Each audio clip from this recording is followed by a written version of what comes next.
दोस्तों आज की वीडियो हम लोग जानेंगे भारत के भौतिक विभाजन के बारे में। दोस्तों भारत के भूगोल के अंतर्गत भारत का भौतिक विभाजन बहुत प्रमुख पार्ट है और दोस्तों इससे क्वेश्चन कॉम्पिटिटिव एग्जाम में एकदम आता ही है। कॉम्पिटिटिव एग्जाम का इसको हम लोग मेहमान कह सकते हैं। तो दोस्तों भारत का जो भौतिक विभाजन है वो मतलब भारत का भौतिक विभाजन का मतलब ऐसा होता है कि भारत का विभाजन दो भागों में होता है। कोई भी देश का विभाजन एक होता है राजनीतिक और एक होता है भौगोलिक। तो राजनीतिक का मतलब क्या होता है, जैसे भारत का राज्य कहां तक फैला है, जैसे बिहार कहां खत्म है, उत्तर प्रदेश कहां खत्म है, मतलब उसके जमीन का बनावट के आधार पर तय नहीं होता, ये प्रशासनिक आधार पर तय होता है। तो उसको राजनीतिक विभाजन कहते हैं और उस टाइप के मैप को हम लोग राजनीतिक मैप या पॉलिटिकल मैप कहते हैं।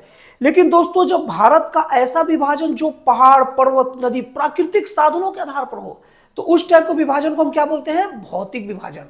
तो दोस्तों भारत का भौतिक विभाजन चार प्रकार से किया गया है। सबसे पहले क्या हो गया, उत्तर का पर्वतीय क्षेत्र। दूसरा हो गया विशाल मैदान जिसमें यूपी बिहार बंगाल के मैदान हो गए। अब तीसरा हो गया प्रायद्वीपीय पठार और चौथा हो गया तटीय मैदान एवं द्वीप। तो दोस्तों इसके पढ़ने के क्रम में सबसे पहले हम लोग क्या पढ़ेंगे, उत्तर का पर्वतीय क्षेत्र। तो दोस्तों उत्तर का जो पर्वतीय क्षेत्र है उसको पुनः चार भागों में बांटा गया। दोस्तों अच्छे से नोट करके रखिएगा, बड़े काम का चीज बता रहा हूं आपको। तो इसको चार भागों में बांटा गया है। सबसे पहले क्या है, कश्मीर हिमालय। कश्मीर हिमालय का जो क्षेत्र है वो सिंधु नदी से लेकर कहां तक है, सतलज नदी तक है। दोस्तों सा याद करिएगा। और दोस्तों बता दूं इसी रेंज में जो कश्मीर हिमालय है सबसे ज्यादा हिमनद पाए जाते हैं। अब हिमनद का मतलब क्या होता है, हिमनद का मतलब होता है दोस्तों ग्लेशियर ऐसा जिसमें जैसे जब हमारा जो नदियां निकलती है ज्यादातर ग्लेशियर से ही निकलती हैं और जब वो मतलब पानी में मतलब कन्वर्ट होता है तो सीधे ठोस बर्फ से सीधे पानी नहीं बनेगा, वो बर्फ धीरे धीरे नरम पड़ता है और जब बर्फ नरम पड़ता है तो वो भी हल्का हल्का बहने लग जाता है। उसी को हम लोग हिम मतलब बर्फ और नद मतलब नदी, बर्फ की नदी कहते हैं। तो सबसे ज्यादा हिमनद आपका कश्मीर हिमालय में ही मिलता है। और दोस्तों बता दूं कि कश्मीर हिमालय करेवा के लिए बहुत ज्यादा प्रसिद्ध है। करेवा का मतलब क्या होता है दोस्तों, करेवा का मतलब होता है कि आपका जहां पर जाफरान या केसर की खेती होती है ना वही करेवा कहलाता है। तो दोस्तों इस तरीके से कश्मीर हिमालय क्या हो गया, फैलाव क्या है, सिंधु से सतलज और किसके लिए प्रसिद्ध है, करेवा या केसर की खेती के लिए प्रसिद्ध है। दोस्तों दूसरी बार में हम लोग आते हैं कुमायूं हिमालय को लेकर। दोस्तों कुमायूं हिमालय के सबसे पहले आप लोगों को बता दूं इसे आंतरिक हिमालय भी कहते हैं और इसका विस्तार क्षेत्र जो है ना वो सतलज से काली नदी तक है। दोस्तों आप लोगों को बता दूं कि कुमायूं हिमालय जो है ना, सबसे पहले देखो एक कॉम्पिटिटिव में क्वेश्चन कैसा आएगा कि कुमायूं हिमालय का विस्तार क्षेत्र कहां है, तो क्या सतलज से काली नदी। अब दोस्तों कुमायूं हिमालय या आंतरिक हिमालय में पर्वतों से संबंधित सुंदर सुंदर जो क्षेत्र इसमें पाए जाते हैं, जैसे धर्मशाला हो गया, लैंसडाउन हो गया, मसूरी हो गया, नंदा देवी हो गया, इस सब के सब जितने पर्वतों से संबंधित जो सुंदर सुंदर क्षेत्र है सब के सब कहाँ है, कुमायूं हिमालय में पाए जाते हैं। ये चीज नोट करके रखिएगा। अब दोस्तों इसके बाद हम लोग आते हैं नेपाल हिमालय में। दोस्तों नेपाल हिमालय का अगर विस्तार क्षेत्र देखा जाए तो इसका विस्तार क्षेत्र क्या है, काली से तीस्ता नदी तक। और दोस्तों बता दूं कि इसी क्षेत्र में जो सबसे ऊंचा विश्व का चोटी है माउंट एवरेस्ट इसी में पाया जाता है, किसमें, नेपाल हिमालय के रेंज में। अब दोस्तों अगर अगला बात करते हैं तो हम लोग बात करते हैं असम हिमालय का। दोस्तों असम हिमालय का अगर विस्तार क्षेत्र देखा जाए तो इसका हिमालय विस्तार क्षेत्र है तीस्ता से लेकर ब्रह्मपुत्र तक। और दोस्तों इसको अरुणाचल हिमालय भी कहते हैं।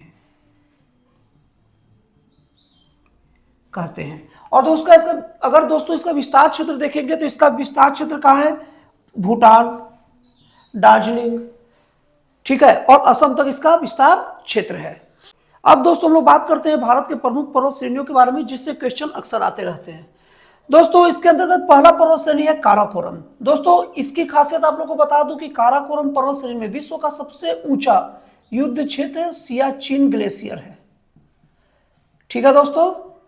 और इसी में भारत की सबसे ऊंची चोटी क्या पाया जाता है, K2, मतलब इसको और क्या बोलते हैं, गॉडविन ऑस्टिन। तो ये दो चीज ज्यादा देखिए दोस्तों, हम लोग पढ़ाई करते तो हम लोग क्या करते हैं, रिसर्च करने लग जाते हैं। लेकिन पढ़ाई का रूल ये होता है ना कि आपको धड़ाधड़ मेन पॉइंट उठाए धड़धड़ मेन पॉइंट उठाए और उससे संबंधित 2-3 इंपॉर्टेंट चीज लिए जो आया है, उसके बाद बात खत्म करो। जैसे काराकोरम में क्या है, सियाचिन ग्लेशियर सबसे ऊंचा युद्ध क्षेत्र है, ये हो गया। और K2 गॉडविन ऑस्टिन जो भारत की सबसे ऊंची चोटी है स्थित है। कहानी खत्म, उसको मत रिसर्च मत करिए। आप अगर गवर्नमेंट जॉब आपको निकालना तो रिसर्चर मत बनिए, सीधे गवर्नमेंट जॉब निकालिए और काम खत्म। अब दोस्तों उसके बाद में आते हैं पीर पंजाल।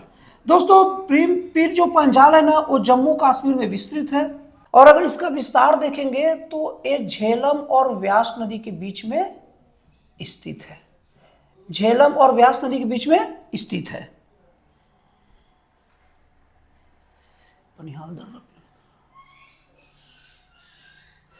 और दोस्तों इसकी खासियत है कि बनिहाल दर्रा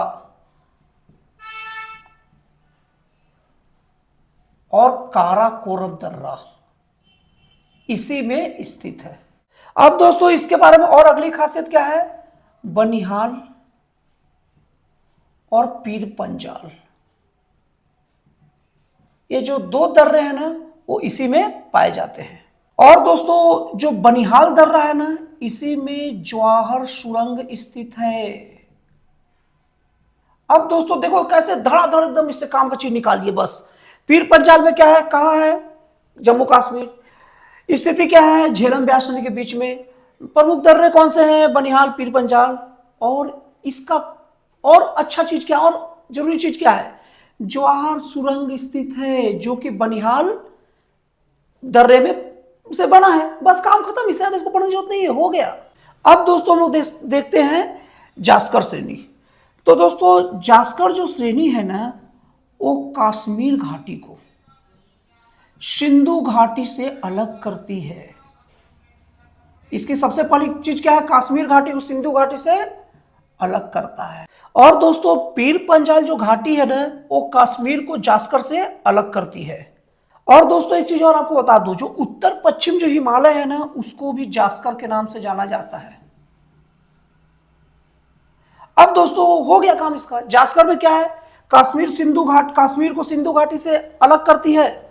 और दूसरी चीज है, उत्तर पश्चिम जो हिमालय है उसी को जास्कर के नाम से जाना जाता है। और अगला चीज क्या है इसमें, और देख लीजिए, यह लद्दाख में स्थित है। बस अब देखिए फिर से शॉर्ट में देख लीजिए, जास्कर श्रेणी क्या है, कश्मीर को सिंधु घाटी से अलग करती है, उत्तर पश्चिम हिमालय को जास्कर श्रेणी कहते हैं, और ये लद्दाख में स्थित है। इससे ज्यादा जाने की जरूरत नहीं, हो गया। अब दोस्तों अगला हम लोग आते हैं माउंट एवरेस्ट। इसका नामकरण सर्वेयर जॉर्ज एवरेस्ट के नाम पर 1841 में रखा गया। तो कब इसका नाम रखा गया, 1841 में इसका नामकरण किया गया। और दोस्तों ये तो बताने की जरूरत ही नहीं, विश्व की सबसे ऊंची चोटी है। तो माउंट एवरेस्ट के बारे में ये भी आप दिमाग में रखिएगा। और दोस्तों इसे नेपाल में सागर माथा कहते हैं। क्या कहते हैं, सागर माथा। और दोस्तों तिब्बत में कोमो लंगमा कहते हैं। तो बस नेपाल में सागर माथा और तिब्बत में कोमो लंगमा। और दोस्तों इसकी ऊंचाई बोला जाए तो 8,848 मीटर है, और जो कि नेपाल में स्थित है। अब दोस्तों अगली बात करती है गॉडविन ऑस्टिन की। दोस्तों गॉडविन ऑस्टिन की बात किया जाए तो ये भारत की सबसे ऊंची चोटी है। और दोस्तों इसकी अगर ऊंचाई देखा जाए तो 8,611 मीटर इसकी ऊंचाई है। तो दोस्तों इस तरीके से पर्वतों के बारे में बताया। भौतिक विभाजन के अंतर्गत आज हमारा ये वाली पार्ट में भारत का पर्वतीय क्षेत्र कंप्लीट हुआ। इसके अगले वीडियो में हम लोग जानेंगे भारत का विशाल मैदान, और उसके अगले वीडियो में जानेंगे प्रायद्वीपीय पठार, और उसके अगले वीडियो में जानेंगे तटीय मैदान। दोस्तों ये सब वीडियो एक प्ले लिस्ट में सब रखा हुआ है, आप जाइए देखिए, और हर वीडियो में हर एक का लिंक मिलते जाएगा। तो दोस्तों फिर मिलते हैं अगले वीडियो में नए एक जन कल्याणकारी और एक राष्ट्रवासी प्रेरित नए विचारों के साथ।